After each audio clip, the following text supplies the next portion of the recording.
everybody. It's kind of sad to go last. This was an interesting experience. I wish I had more jokes, but I don't. So I'm going to add to the pile. First, I want to tell you about a special kid. His name is Arthur Maddox, and he's 13 years old. He is, by every metric, a genius, a super genius. He can memorize books and recall the things that he reads from these lists in his mind. And he's always been like that. He skipped 8th grade, and now he's in high school. And he reads more books than his teachers do, and he knows more than they do. And on top of his interest in the history of our species, outer space, inner space, he's particularly interested in rebellion and revolution and tyranny and different kinds of tyranny that have existed throughout history. And some of it's a little more subtle, some of it's a little more obvious. Obviously, a dictator is obvious tyranny, but a teacher telling you to shut up is a little more subtle, still tyranny. And he's spent the most of his adult life fighting anything that tries to limit his experience and censor his inquiries and censor his thoughts. Now, obviously, a kid like that has a hard time in school, as I'm sure most of you geniuses had a hard time in school. It's hard to fit in. So earlier this year, his sophomore class was given a project called the Dream Job Project, and everybody had to do a 10-minute speech about the job of their dreams. And he sat there and listened. He had planned to give a speech on becoming a monk or a yogi or a mystic one day, so he didn't have to listen to human laws, and he could just have the exile to explore the bent of his mind. But he ended up volunteering to go last. And he listened to everybody else in his class say their speech. This person wants to be a doctor. The class president wants to be a senator one day. This person wants to be a teacher. This person wants to be a lawyer. All respectable jobs. And when it was his turn to go, he was so upset and thought the whole thing was so absurd that he decided to use his 10 minutes to criticize everybody for the choices that they made. And not only that, but to explain the full truth behind the jobs that they'd picked. Now, if you're a doctor, you're not just healing. You have to deal with the pharmaceutical superstructures and the shadow of that.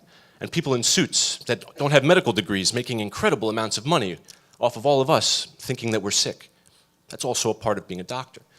If you're a police officer, you don't just protect and serve. You kind of have to stand around a lot all day and wait for someone to make a mistake, which is absurd to Arthur. He didn't want to live his life that way. He certainly didn't want to be a teacher. He's learned enough to have a theory that schools are designed not to foster critical thinkers and creative minds who discover truth themselves, but rather it's designed to make us obedient to authority systems. And he hates that we're tested on how well we can memorize what the authority figures tell us. He doesn't think that's intelligence. So needless to say, after his speech was over, he was very passionate. He got a little angry, especially at the kid who wants to be a senator. And he ended up getting in trouble. He got sent home with a note that his parents had to sign that said, Arthur didn't do his dream job speech, and in addition, he upset the class and made many students question their dreams. Which sounds like a very legitimate crime. His mother was horrified. And in addition, the note said, Arthur is to write 1,000 words and explain his pessimism. Naturally, Arthur was a little offended at being called a pessimist. He doesn't see himself that way. So instead of writing 1,000 words to his teacher, he decided to write her an entire book. And he wrote chapters about each job he brought up in the speech and why he didn't want to do them. And then he wrote stories about his private life, his family, his friends, his inspirations, and how his special mind works, how hard it is to be this kind of kid. And then he handed it in to his teacher, this giant stack of paper. And Miss Summers is her name, and she rolls her eyes, obviously. I mean, she wasn't expecting that kind of thing to come on her desk. And then later that night, when he handed it in, he went home and started a website so he could sell his book. He called it From the Desk of Arthur Maddox, because it sounded urgent, like it should be taken seriously. It's dignified and mature. So he ended up selling copies of his book through a website, a 13-year-old. His parents let him use Twitter, social media, and he sold copies as far away as Oregon and Canada and Mexico.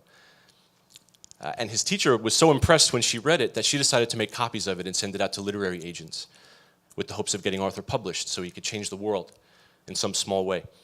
And she wrote a nice letter to accompany the copies of the book, introducing Arthur and explaining what the book was about and reminding the agent that this is the kind of book that might be able to change the world because it has dangerous ideas. It questions thought systems and culture and the programming that we're all kind of suffering from, especially in America.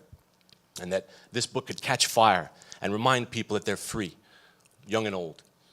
So she sent it out, and she signs her name at the bottom, Gwendolyn Summers, leaves her phone number, her address, and sure enough, a few weeks later, one of the more powerful agencies in New York City reads it, and they are so blown away. And the person who read it, the agent, saw all the marketing possibilities and saw that this could be a very powerful book for people to read. It could remind them that they're free. It could change the world in some small way. So he decides to call Gwendolyn. And I answer the phone because I wrote the letter and I wrote the book. And I've never been willing to admit it until today. The platform that First Person Arts allows is extraordinary.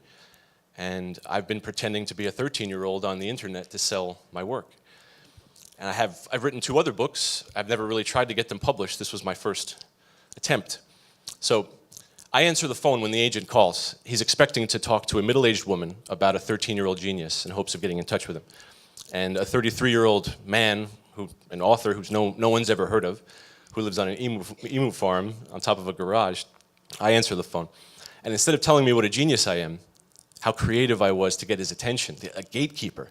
You have to understand, a writer needs an agent. They are the next step to get to an audience. They need to champion your work. They need to believe in you. They have the business sense to try to market your work. And here I am. My voice stops. My heart's racing. I know who this person is. And I say, I'm sorry. He says, I'm looking for Gwendolyn Summers. I want to talk to Arthur Maddox about this book that he wrote. And I say, I'm sorry, she's not real. Instead of she's not here, she's not real. And neither is Arthur, it's just me. And instead of telling me how creative I was, he just started yelling at me. Because Arthur can't go on television. And who am I to mislead somebody like him and waste his time? And blah, blah, blah. And something I've learned from this is that I want to be more willing to sign my own name on my life. Everyone here is willing to share very intimate and authentic stories. And hopefully, like what happened to me as I was watching, you see them all as mirrors for yourself. You recognize yourself in them. And that recognition is very powerful.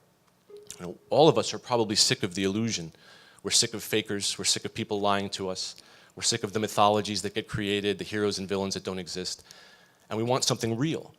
I imagine when I get published, I would look for people like you to try to read my work. Because look where you are on a Saturday night. You're here. You could be home watching Netflix or smoking drugs and riding roller skates or whatever people do, but you chose to be here, to listen and lean in, and because we're all longing for something that's real. And I don't ever want to be a part of the illusion. If you're willing to speak, you'll find that someone is willing to listen, especially if you're trying to speak fiercely and truly. Just like if you're willing to love, you'll find that someone is willing to love you.